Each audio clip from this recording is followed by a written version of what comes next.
Alors, il est 12h30. Nous allons donc commencer ce webinaire. Donc un webinaire sur le nouveau programme de formation, sur les nouveautés du moins en termes de formation chez Énergie Partagée. Vous savez que ça fait un certain nombre de temps maintenant qu'on mène ce test de réaliser des formations. Alors, je vais tout de suite partager mon écran avec vous. Aujourd'hui, une fois n'est pas coutume, je suis seul à présenter. D'habitude, je suis souvent entouré de gens très savants. Et aujourd'hui, c'est moi qui suis le savant et donc qui vais essayer de partager avec vous un certain nombre d'informations sur justement les nouveautés de 2019. Alors, sur les formations, donc déjà, j'ai pas une vision claire de la connaissance que vous pouvez avoir d'énergie partagée de l'autre côté de vos écrans. Donc, très rapidement, je vais vous rappeler que nous sommes un mouvement qui a essentiellement deux têtes. Donc, un mouvement lié à l'investissement citoyen, donc qui est un outil en fait de financement qui permet de collecter de l'épargne, un outil qui est à la fois visé par l'AMF, l'autorité des marchés financiers, et qui est labellisé Finansol, qui permet de collecter des fonds, donc avec toute une cellule de gens capables de vérifier la viabilité des projets et d'investir dans ces projets. Ça, c'est la partie d'investissement citoyen pour lequel Énergie Partagée est quand même assez connue. Et l'autre partie, c'est la partie que je vais vous présenter aujourd'hui, en fait, qui concerne l'association. L'association, elle, a pour objet de sensibiliser à l'énergie citoyenne et notamment de fédérer les acteurs et les porteurs de projets à l'échelle nationale. Également de favoriser l'émergence de projets d'énergie renouvelable citoyens. Et alors, pour ça, bien sûr, nous ne sommes pas seuls et nous représentons bien un mouvement qui se compose notamment d'animateurs sur les territoires. Vous voyez là la carte, pour ceux qui avaient une connaissance d'énergie partagée il y a quelque temps, vous voyez que la carte s'est bien étoffée. Aujourd'hui, il ne reste plus beaucoup de trous dans les 13 régions françaises, et en fait, il y en a une qui est dans les Hauts-de-France, c'est en train de se faire, et en Normandie, où il reste vraiment à construire quelque chose. Mais sinon, l'intégralité du territoire est couvert par Énergie Partagée ou les réseaux partenaires. Et donc, tous ces animateurs régionaux donc, accompagnent quotidiennement des projets d'énergie renouvelable en les faisant citoyens, bien sûr, en les faisant monter en compétences. Ils accompagnent aussi les collectivités et ils font en sorte que donc, concrètement, des projets d'énergie renouvelable sortent. Et c'est dans ce cadre, en fait, que la formation vient comme une brique. La formation, c'est finalement une brique de l'accompagnement, et c'est de toutes ces heures passées sur le terrain, de toutes ces questions posées par des collectivités, par des porteurs de projets, que sont nés nos différents modules de formation. Donc en fait, c'est vraiment une formation, elle s'est construite patiemment par des questions posées par le terrain et des réponses apportées, modélisées dans le temps. Alors, aujourd'hui, tout ce réseau accompagne 297 projets en tout, sur 305 qui peuvent être recensés comme étant des projets citoyens, qui rentrent en tout cas dans cette définition. N'hésitez pas à tout moment à m'interrompre et à poser vos questions. J'ai oublié de vous le dire. Je profite de ce petit temps du coup pour vous le dire. Vous avez un onglet converser qui vous permet donc de m'adresser vos questions en direct. Donc, n'hésitez pas à le faire.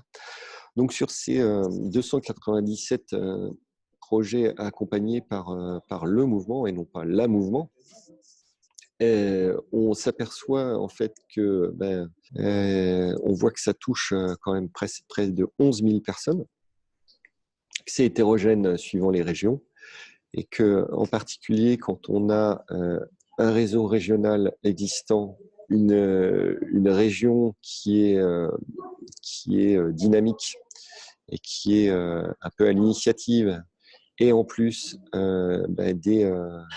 des citoyens qui sont également mobilisés. Quand on a ce trio-là, on voit que les projets sont d'autant plus nombreux. On voit aussi que actuellement, dans tous les projets qui sont accompagnés, donc il y en a 90 en émergence, 105 en développement, donc on garde un joli pipeline, comme on dit, avant d'arriver à la production. Hein, et que, en tout cas, c'est bien équilibré et que, en quelque sorte, le plus beau reste à venir. Sur les sources d'énergie, bien sûr, on s'aperçoit que c'est le photovoltaïque en toiture qui est largement surreprésenté, sûrement parce que cette technologie est peut-être plus facile pour des groupes citoyens à maîtriser. Mais on voit que l'éolien et le photovoltaïque au sol sont aussi très présents. Donc voilà pour le panorama un peu de l'énergie citoyenne et d'énergie partagée. Ah, une petite remarque, oui, bonne année 2019 avec plein de beaux projets.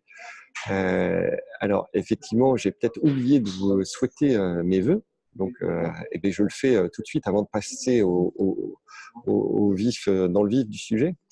Donc, je vous souhaite bien sûr une bonne année. Pour ceux qui étaient là juste avant, moi, malheureusement, j'ai un petit état grippal, donc je vous souhaite avant tout une bonne santé. Je peux vous dire que c'est très important.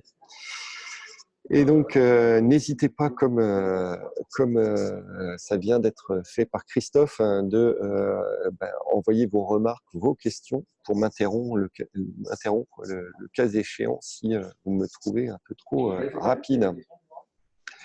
Comme je vous l'expliquais tout à l'heure, la formation est une brique en fait de l'accompagnement. L'accompagnement étant mené par des animateurs régionaux. Alors voilà, donc on a déployé en fait au fur et à mesure des ans, et d'ailleurs les derniers datent de l'année dernière. Vous voyez que c'est récent, la modélisation des connaissances, ça prend du temps. Et on a aujourd'hui 7 modules opérationnels qui, nous le pensons, couvrent l'essentiel des besoins pour structurer des projets d'énergie renouvelable citoyens. Alors à chaque fois, je vais vous présenter ces différents modules, avec en particulier en mettant l'accent sur qu'est-ce qu'ils ont, quelle est cette fameuse spécificité citoyenne qu'ils peuvent mettre en avant. Alors bien sûr, le module 1, c'est pour nous le module qui correspond vraiment à l'ADN de notre mouvement. C'est le module qui nous permet justement de réaliser cette mission d'émergence, de sensibilisation à l'énergie citoyenne. Donc là, je dirais que 100% du module est bien sûr très spécifique aux énergies renouvelables citoyennes. Donc en particulier, donc le fait de définir des projets participatifs et citoyens, les spécificités et justement directement la traduction dans le portage du projet, le montage juridique et financier et la participation locale. En fait, très vite, on comprend que c'est pas tout qu'un projet soit monté par des citoyens et éventuellement financé par des citoyens pour qu'il soit vraiment citoyen. Il faut que ce projet soit avant tout détenu et dont le capital soit détenu par les citoyens et que les retombées en soient assurée pour le territoire. Donc, il y a une vraie adéquation à trouver entre le projet, les acteurs locaux et la gouvernance de ce projet et le territoire. C'est tout ça qui fait qu'un projet devient citoyen et c'est ça qu'on explique notamment dans le module 1. Et j'y reviendrai tout à l'heure, on l'explique notamment avec un jeu qui permet de bien comprendre toutes les étapes et toutes les étapes à franchir et toutes les phases à réaliser pour qu'un projet d'énergie renouvelable citoyen aboutisse. Alors, le module 2, donc là, c'est un module sur la mobilisation, le fait de fédérer, de collecter sur un projet territorial d'énergie renouvelable. Donc, c'est un projet qui parle beaucoup de communication. Alors, qu'est-ce qui fait que ce module est bien dédié à l'énergie citoyenne? C'est le fait qu'on va, durant ce module, bien sûr, parler de techniques de communication qui pourraient finalement s'adapter à n'importe quel type de projet, mais on va avant tout apprendre aux porteurs de projets, aux collectivités, à se projeter dans un récit et à partager vraiment, à apprendre à partager une ambition commune. Ça, c'est très important de projeter en fait les gens dans un récit positif et dans un futur un peu désirable, un futur collectif un peu désirable. Et c'est donc une des spécificités qu'on va mettre en avant sur un projet d'énergie renouvelable citoyen. C'est aussi en fait tout un mode d'organisation collectif qu'on souhaite mettre en avant et qui va bien au-delà du simple projet en lui-même. Et donc, il s'agit en des termes simples, choisis, compréhensibles, de partager cette belle histoire. Et c'est ça qu'on apprend aussi à faire durant ce module. Et bien sûr, il y a tout un pan qui est très particulier au projet d'énergie renouvelable, c'est la collecte locale. Donc là aussi, qui est très encadré par les lois, etc. Et qui rend ce module tout à fait spécifique. Et on ne peut pas utiliser n'importe quelle technique de communication pour la décalquer sur un projet d'énergie renouvelable. Non, il faut bien utiliser celles qui sont bien spécifiques à ces projets. Alors, je vois qu'il y a une question de Jean-Charles. Très intéressant. Existe-t-il des fiches techniques présentant les projets réalisés avec organisation du projet, description d'installation, décomposition des coûts, plan de financement, organisation des travaux, organisation de l'exploitation et contact à prendre pour des détails. Alors, oui, il existe avec tout ou partie des renseignements demandés, Jean-Charles, sur les projets. Notamment, je vais vous mettre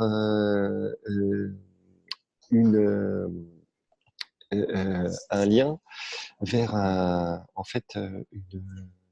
une publication qu'on vient de sortir en décembre qui s'appelle Mon argent agit, dans lequel il y a 50 projets qui sont expliqués par le menu.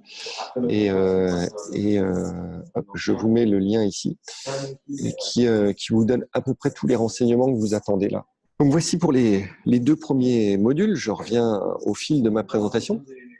Sur le module 3, alors là, on est vraiment sur un module qui concerne vraiment les porteurs de projets eux-mêmes.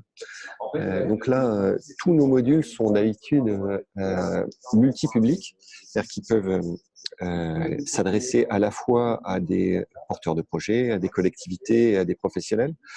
Là, sur le module 3, on est vraiment sur des porteurs de projets. Et l'idée est de les faire travailler sur l'organisation et la dynamique de groupe, car s'engager ensemble sur un projet d'énergie renouvelable, c'est s'engager sur de longues années. Ça demande du coup aux différents protagonistes du projet de vivre ensemble pendant de longues périodes et d'apprendre à se partager les rôles, même si on est bénévole, eh bien, à essayer de travailler ensemble finalement. Donc là, ce qu'il y a de très intéressant en particulier par rapport à tout autre module de management qu'on pourrait imaginer, c'est tout le travail sur la charte projet, car un projet d'énergie renouvelable citoyen, bien sûr, se doit de répondre à une charte, et une charte qui fédère tous les acteurs qui sont concernés. Et puis, même si, encore une fois, souvent tout ça part de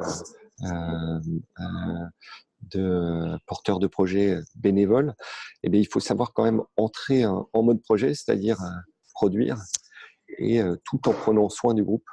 C'est-à-dire qu'on est vraiment entre un mode très convivial et en même temps un mode entrepreneurial.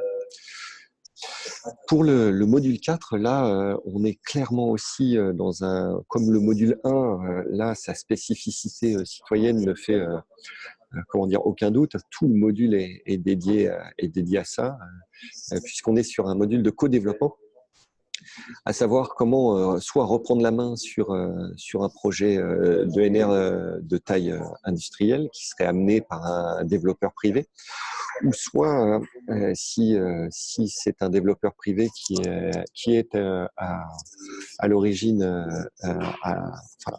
en demande de cette formation, comment lui peut intégrer des acteurs du territoire, des acteurs locaux dans son projet. Donc là,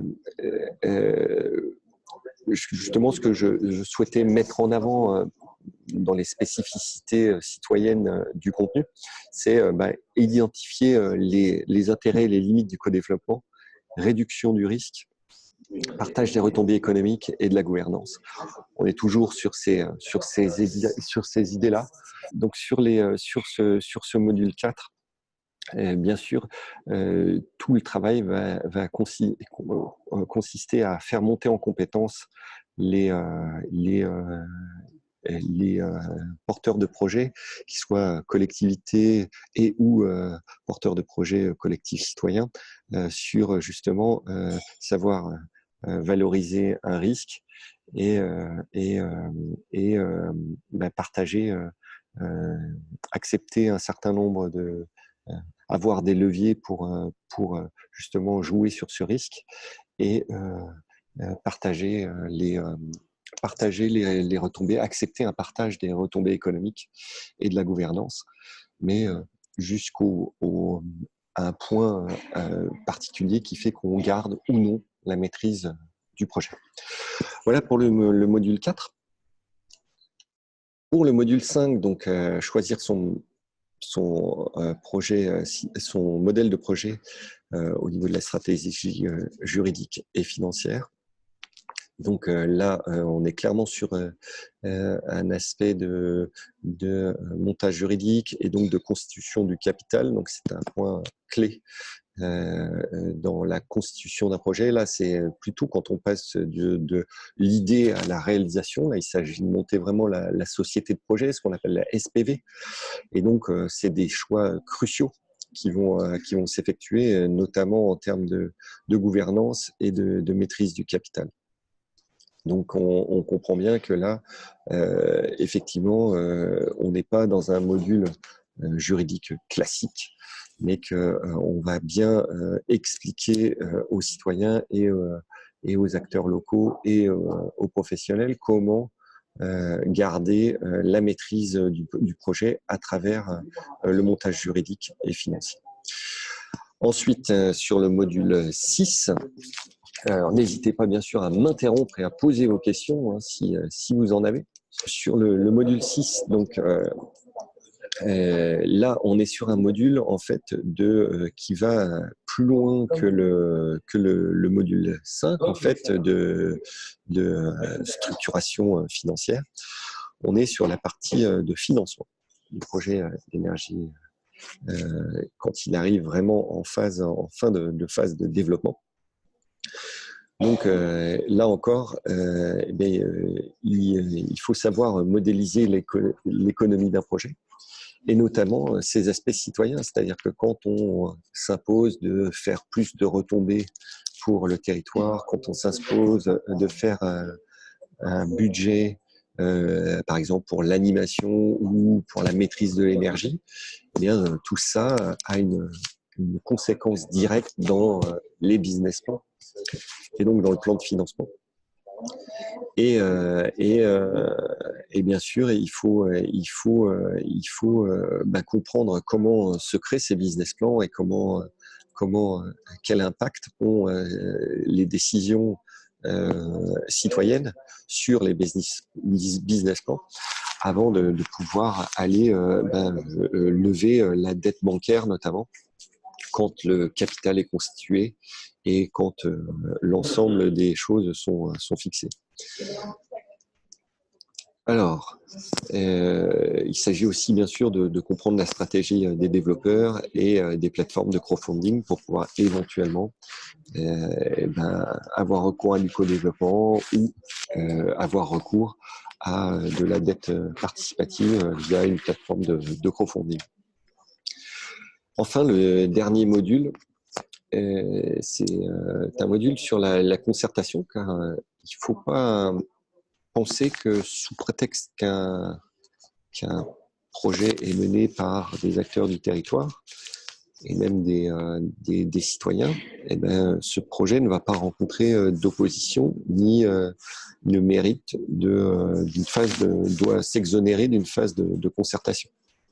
Alors, ça concerne plus des projets, des gros projets, en particulier éolien ou méthanisation, voire pourquoi pas PV au sol, mais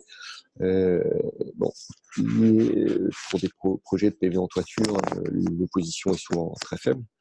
Mais il s'agit de prendre en compte cet aspect et que justement, même l'aspect de concertation, là aussi, on aurait pu avoir recours à des choses classiques en termes de concertation. Mais il se trouve que le fait qu'il y ait un portage local d'un projet fait qu'il y a des conséquences très directes sur la façon qu'on va avoir de concerter et les marges de manœuvre qu'on va se donner en fonction des résultats de cette concertation. Il faut savoir que, par exemple, pour un projet éolien, on peut très bien imaginer aller largement au-delà des limites légales d'implantation par rapport à une habitation. C'est pas un problème puisque si on peut aussi imaginer des plans de bridage des éoliennes de façon à avoir le minimum d'impact sonore, par exemple, ou à certaines périodes de nidification pour certaines espèces. On peut se permettre tout ça puisque on a des attentes en termes de retombées, enfin de rentabilité, qui ne sont pas forcément celles d'acteurs privés. Donc, ça permet d'être d'autant plus souple dans les données du projet. Et c'est justement dans ces phases de concertation avec le territoire qu'on verra jusqu'où on peut aller en termes de concessions, etc. Et c'est une phase donc très importante. Donc, vous voyez que voilà la description sommaire de ces 7 modules. Bien sûr, tous ces modules sont sur une journée.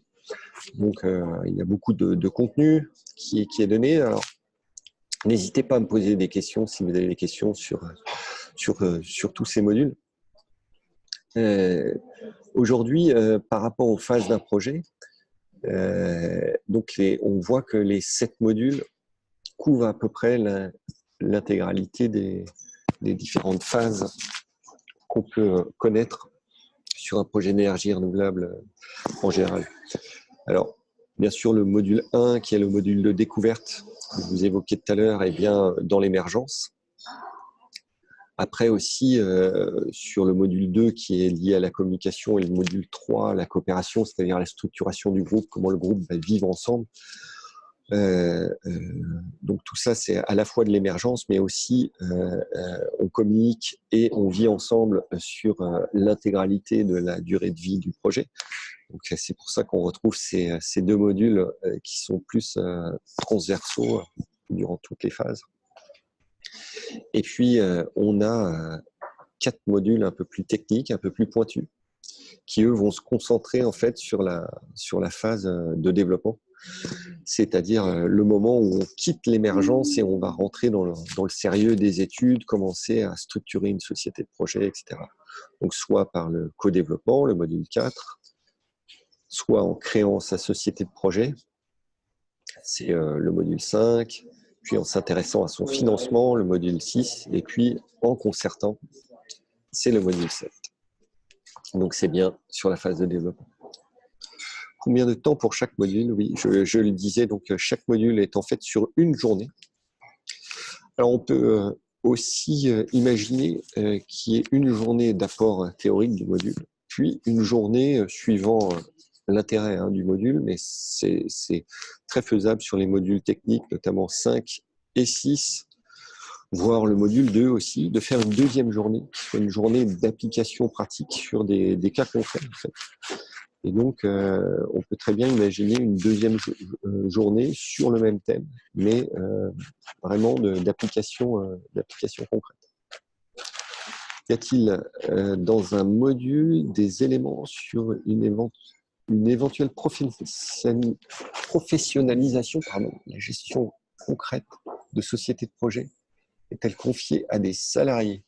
Dans la phase dans le module 5 de structuration juridique et financière, on peut évoquer effectivement le fait de qui va gérer, qui doit ou qui va gérer, qui peut ou qui doit gérer la société de projet. En règle générale, les sociétés de projet n'ont pas de salariés. En général, leur gestion est confié soit à des professionnels, experts comptables ou autres, ou CAC. Mais là où il peut y avoir après, quand il y a plusieurs projets, il peut y avoir des salariés, notamment dans l'animation territoriale autour des énergies renouvelables. Donc là, c'est plus là qu'on va les rencontrer. Mais nous, on n'a pas bâti vraiment la demande est faible à ce niveau-là, donc on n'a pas vraiment bâti de modules, enfin, ou intégré dans les modules de points particuliers là-dessus Après, effectivement, chaque fois, je pense que on est capable de vous apporter des retours d'expérience sur des sociétés de projet qui ont intégrer des salariés. En tout cas, les animateurs les connaissent très bien et donc ils savent très bien qui pourra vous renseigner plus exactement sur cette professionnalisation. Alors, à Marion, sur le coût de la formation, donc il dépend notamment de 2 choses, à savoir si vous êtes adhérent ou non d'énergie partagée. Si vous êtes adhérent et que vous êtes un collectif citoyen, à ce moment-là, le coût de la formation par jour est à 100 €. Alors, on travaille pour essayer d'abaisser encore cette barrière. Et on travaille notamment avec l'ADEME. Donc, pour l'instant, on est en projet avec eux pour essayer de réduire totalement, à la fois pour les collectivités et pour les collectifs porteurs de projets, le coût de cette formation. Pour ce qui est des salariés du secteur privé ou associatif d'ailleurs, ou de SS, là on a trouvé une réponse nos formations sont hébergées par l'Institut Négawatt, qui a un agrément qui permet de faire jouer ce qu'on appelle le droit à la formation, donc par l'intermédiaire des OPCA. Et donc le coût a avancé de 600 €.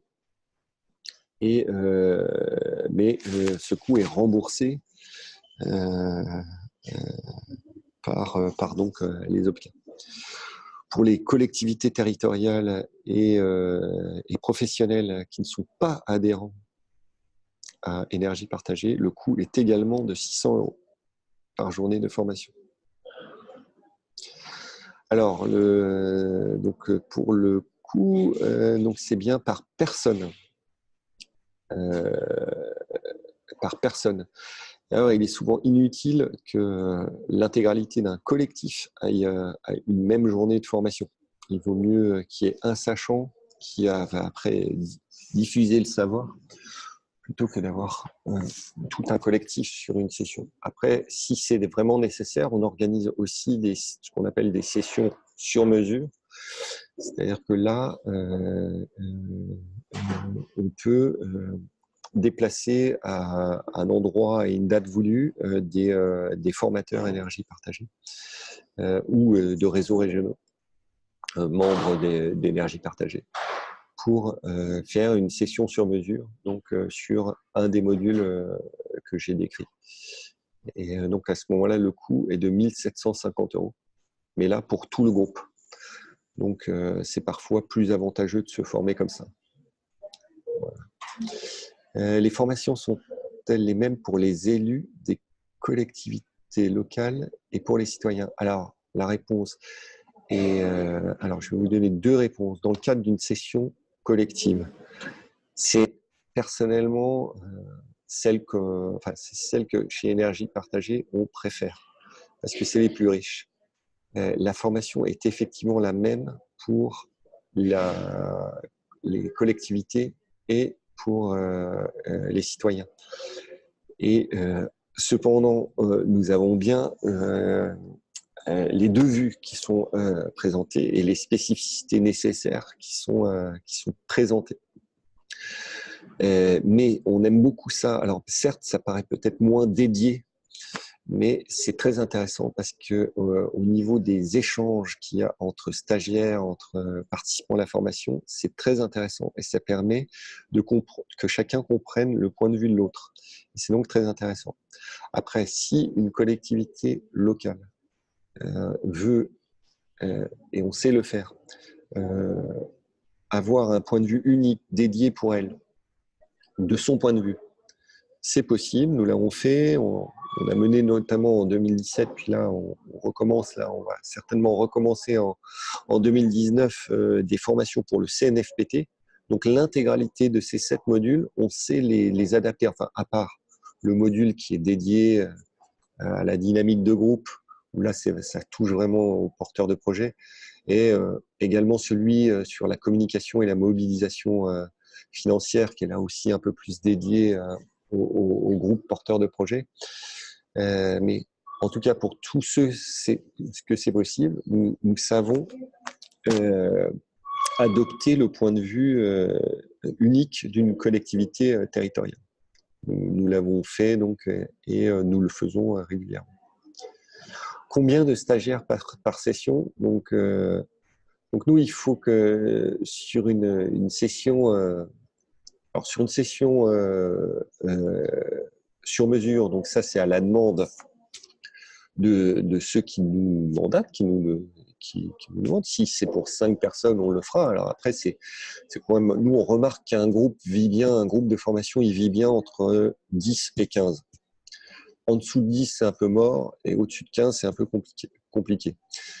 Alors après, nous, dans le cadre, donc dans une session sur mesure, c'est à la demande du client. Dans une session collective, on a quand même un impératif qui est d'atteindre un équilibre financier. Donc, il se situe à environ 7-8 parties. Voilà. L'idéal donc du nombre de stagiaires par session, c'est entre 10 et 15. Voilà, pour répondre à l'adhésion AEP, c'est au niveau personnel ou au niveau d'un collectif? C'est toujours au niveau d'un collectif. EP ne prend pas d'adhésion personnelle. Énergie partagée ne fédère que des personnes morales. Donc, ça ne peut être qu'une association, qu'une société de projet, qu'une collectivité, voilà. C'est forcément à ce niveau-là. Si vous voulez, je vais continuer un peu le fil de ma présentation pour vous présenter, pour continuer un petit peu. On va peut-être mettre une pause dans les questions. Je n'ai pas regardé d'ailleurs si sur Facebook j'avais d'autres questions. Oui, j'avais une question justement. Parlons-nous, donc sur Facebook, il y a des personnes qui nous suivent également. Parlerons-nous des PCET et des moyens pour nous, les citoyens, de s'y impliquer malgré le peu d'enthousiasme des élus?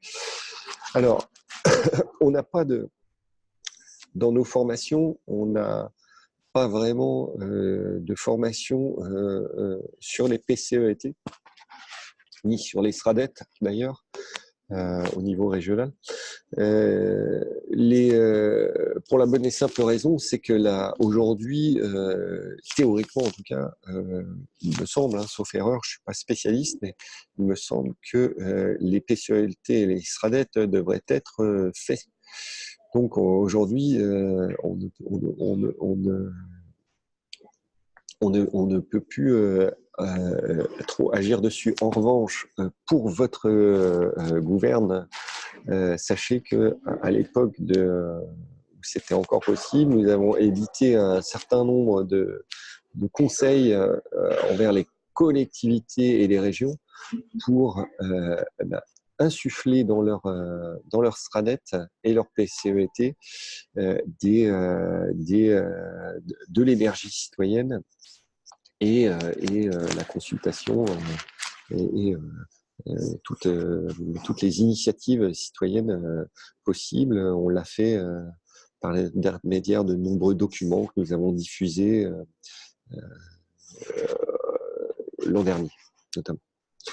Je reprends, si vous voulez bien, le fil de ma présentation. Donc, je vous ai présenté donc Énergie partagée, le mouvement, les différents projets, et puis j'avais fait le tour des 7 modules que nous diffusons.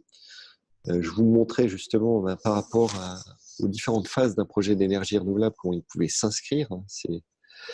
Et là maintenant, je vous montre une slide sur différents parcours de formation différentes façons d'agencer ces modules pour en faire des parcours. On en a 3 aujourd'hui qu'on peut distinguer. Donc, ce qui permet en fait à une personne ou un collectif citoyen, une collectivité ou un professionnel qui voudrait monter en compétence de s'inscrire sur différentes successions de modules. Donc le premier, c'est bien sûr structurer un projet citoyen. Donc là, on voit qu'on a le module de découverte, bien sûr, c'est le préambule de toute façon indispensable. Le module de communication juste derrière qui permet de diffuser déjà son idée, d'étoffer le groupe de départ. Et puis tout de suite, le module de coopération, de dynamique de groupe, qui permet de structurer un groupe et de le faire partir sur des bases solides, et de façon à ce qu'il puisse vivre bien dans le temps et être en même temps productif.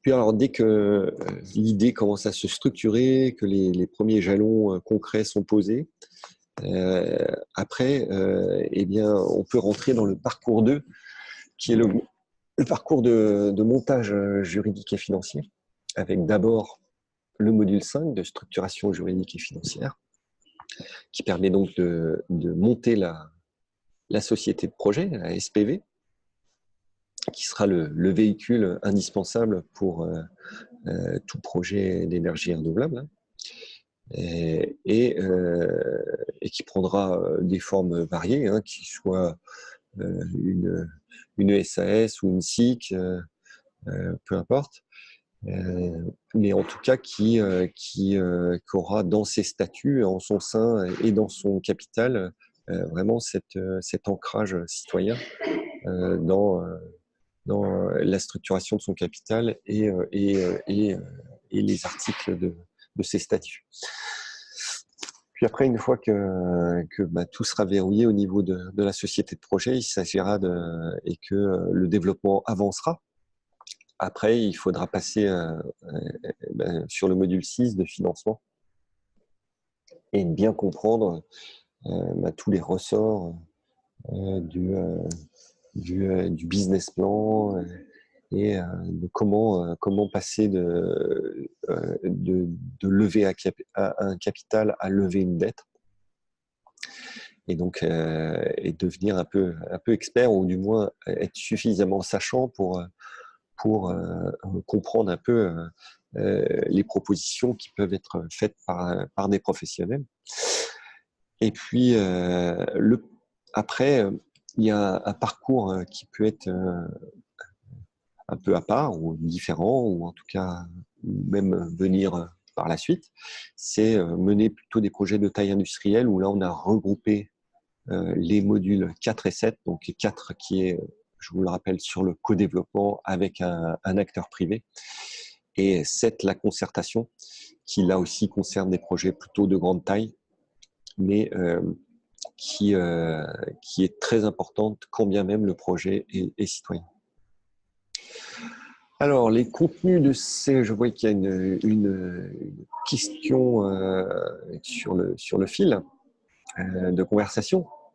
Donc, les contenus de ces modules sont-ils disponibles? À défaut des échanges entre stagiaires permettrait déjà une montée en compétences beaucoup plus simple à organiser, publication de livrets, plaquettes Internet. Alors, effectivement, donc, les contenus de ces modules sont disponibles, c'est-à-dire que, et puis nous avons des animateurs qui déjà nourrissent les porteurs de projets sur tous ces sujets avant de les envoyer vraiment en session de formation.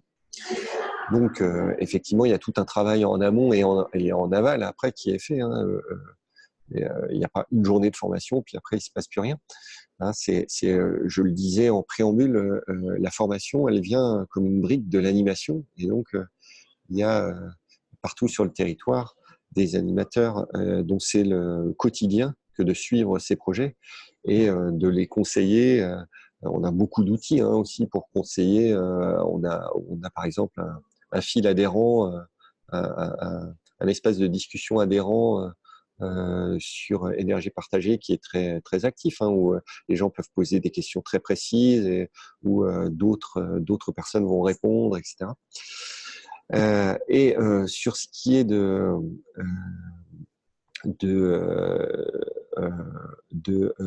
faire des publications, bien sûr, nous faisons aussi des publications. Ça, c'est le stade ultime, on va dire, de la modélisation des connaissances. Et donc, en particulier, on en a produit une l'an dernier. Donc, j'espère que je vais tout de suite vous la retrouver parce que elle était effectivement assez intéressante. Et je vais vous le mettre qui permet enfin, on en a deux qui sont très intéressantes, qui permettent de s'y retrouver justement dans les grandes étapes et dans les grandes connaissances à avoir sur qu'on soit collectivité ou porteur de projet. La première, c'est celle-ci. Ça, c'est plutôt pour les porteurs de projets d'énergie renouvelable. Donc là, c'est les grandes étapes pour bien commencer en fait un projet, s'orienter pour bien démarrer. Et puis il y a une bible, une sorte de bible qu'on a fait, qu'on a publié l'an dernier, qui incite les collectivités territoriales à s'emparer de la dynamique de l'énergie citoyenne. Donc là, c'est le deuxième lien que je viens de vous envoyer.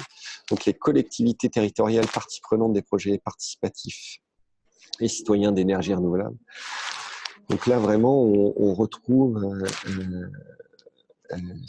70 pages qui montrent comment les collectivités peuvent s'impliquer dans les projets d'énergie renouvelable.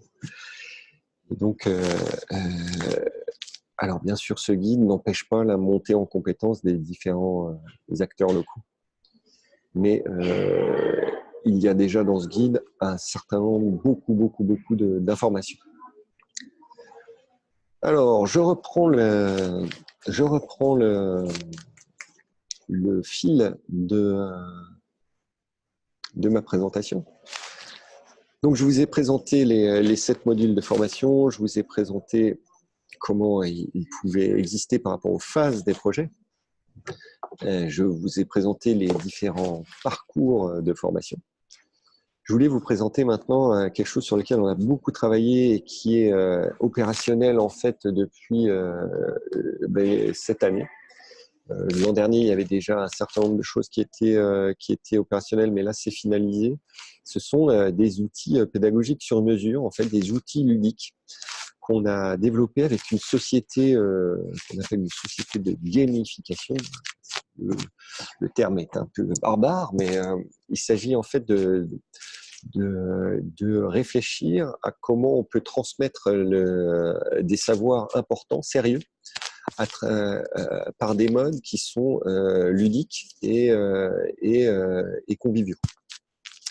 Et donc, on a réussi avec cette société à développer effectivement 4 outils ludiques spécifiquement créés pour transmettre des données sur les énergies renouvelables, les projets d'énergie renouvelable citoyens.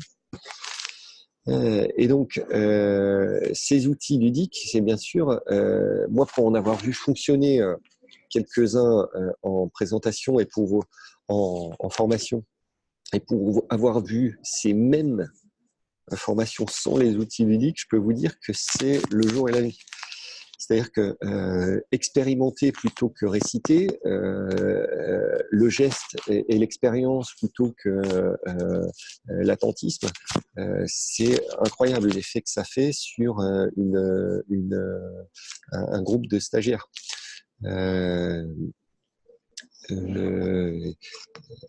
Vraiment, les gens s'approprient les sujets, posent des questions auxquelles ils n'auraient même pas pensé en écoutant d'une oreille distraite un long PowerPoint de 70 pages. Donc, ça permet effectivement aussi de s'adapter aux participants parce que quand les questions, quand les sujets sont à ce point pris en main par les stagiaires, du coup, les problématiques s'affinent et les participants posent des questions très fines et posent vraiment et du coup l'animateur est du coup obligé d'adapter finement son contenu. Et le jeu aussi, il permet aussi de poser une matrice essentielle qui est le territoire. Et toujours en montrant une pluralité d'acteurs et du coup tous ceux qui jouent à ces jeux se rendent bien compte que une des données clés, une des données importantes, c'est de s'adapter à son territoire et que les réalités sont différentes d'un territoire à l'autre. Donc ça, c'est notamment en mettant les gens vraiment en condition que les gens touchent ça du doigt. Et puis, bien sûr, et j'en reviens aux sessions collectives que j'évoquais tout à l'heure lorsque je répondais à une question, quand on mélange des professionnels, des agents de collectivité et des porteurs de projets citoyens et qu'on les fait jouer ensemble, on construit vraiment du collectif. Les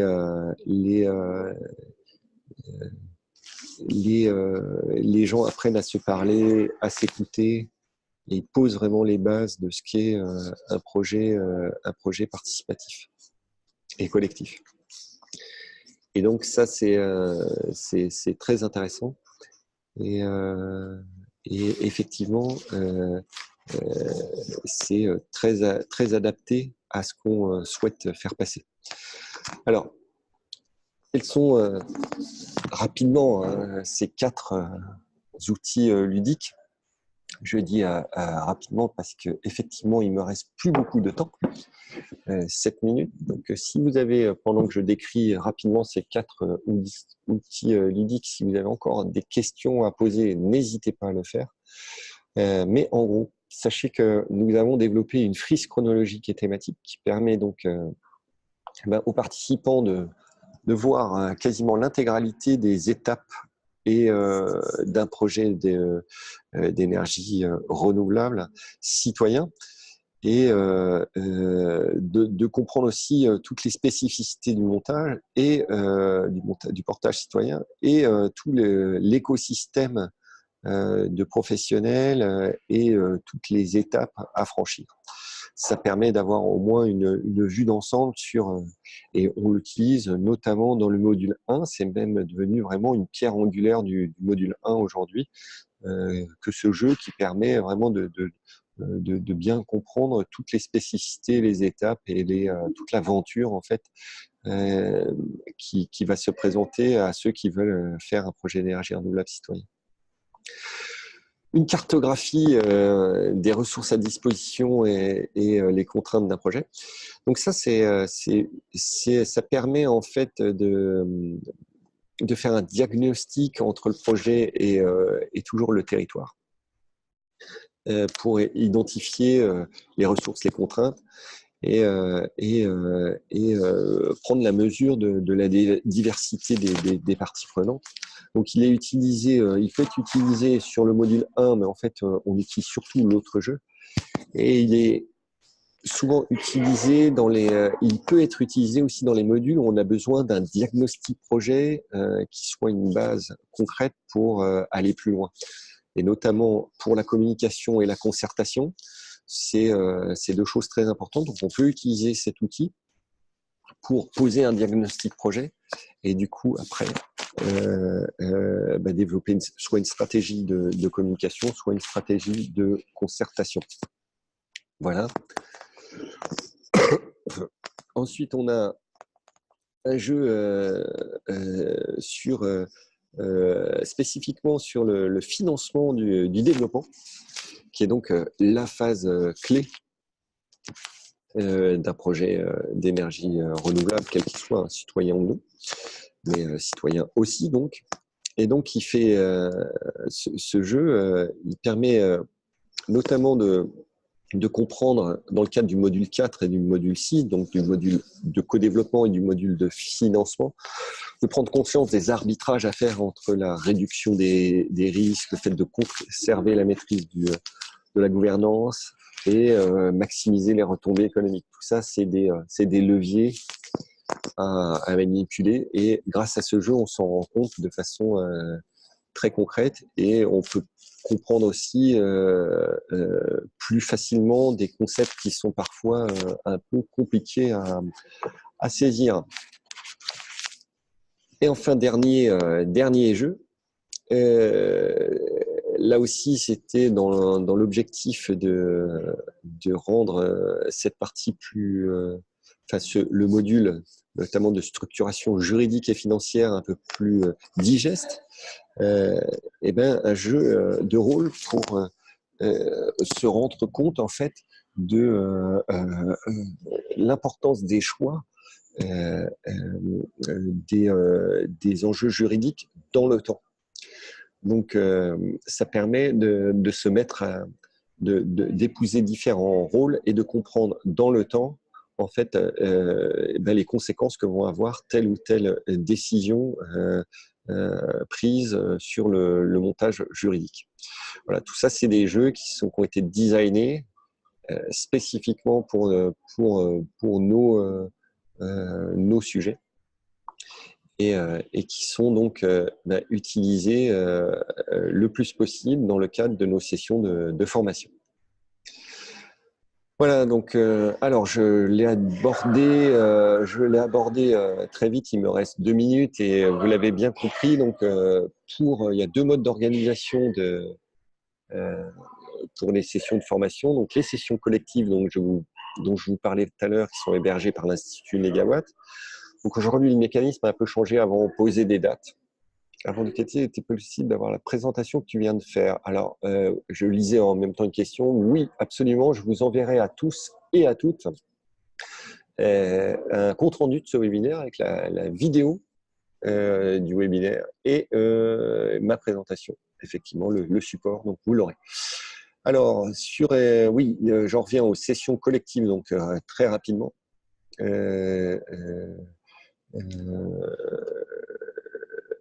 Donc, en fait, il faut maintenant se préinscrire.